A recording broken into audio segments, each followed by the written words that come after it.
Nigeria's Super Eagles are poised to take on Rwanda's Amavubi on Monday in the final Group D encounter of the 2025 Africa Cup of Nations qualifiers, while the three-time African champions have already secured a ticket to Morocco 2025 and the top spot in the group.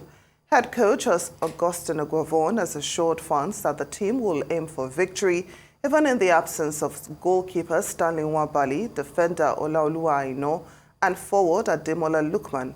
Oguavon will be keen to maintain the team's unbeaten run and will likely name a strong squad when Nigeria hosts Rwanda at Godswill Akpabio Stadium in Uyo by 5 p.m. Well, for updates on this, Aaron Akirijola and AB Inyomo join us now on Newsday. Well, it's good to see you guys. Right, thank you very much, Tim. Yeah. As we're getting set for this particular encounter later on this evening by 5 p.m., like you said, a lot is expected. The Amavubis are here beginning training, and if our camera can just help us into the pitch there, of course, we can actually see the Amavubis on one side there preparing themselves for the warm-up, the pre-match warm-up, and also the Super Eagles are on the other side, also preparing for the warm-up. AB, while we're still looking at them and those pictures actually still being shown, talk to me, what are you expecting this evening?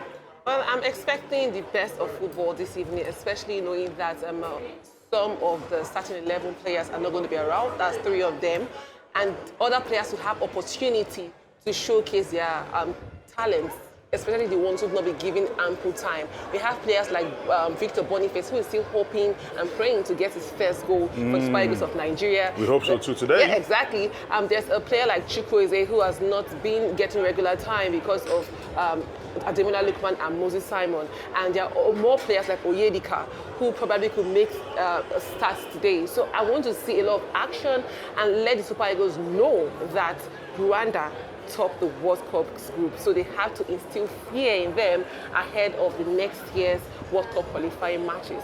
But kudos to them for qualifying with 2 games to spare. All right, kudos for qualifying with 2 games to spare.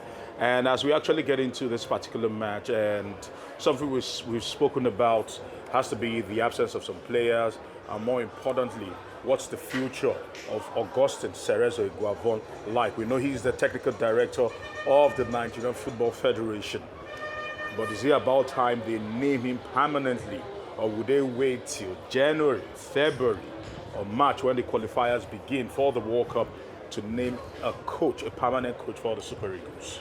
Well, the NFF needs to act promptly, because in other clients, we see coaches being announced even before World Cup qualifiers or AFCON qualifiers. For instance, we have England already announcing their manager as Thomas Tuchel when they know they already have Lee Casley as interim. So I think it should be prompt. If they know he's going to be the next manager, then they should announce it. And if they know that they need someone else, then they should also announce it, because this uncertainty is never good for players, and it's never good for how players even perceive the coach. But most importantly, I think they have taken every game as it comes, and they've been able to get results in the AFCON qualifiers.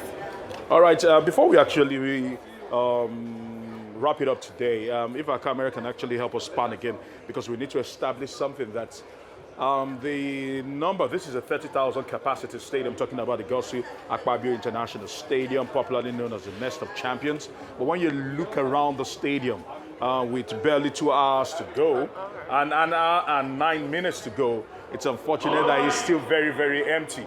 No thanks to the fact that this match has been played on a Monday. And some are saying that this would affect it. Some are saying that people will still turn up in their numbers.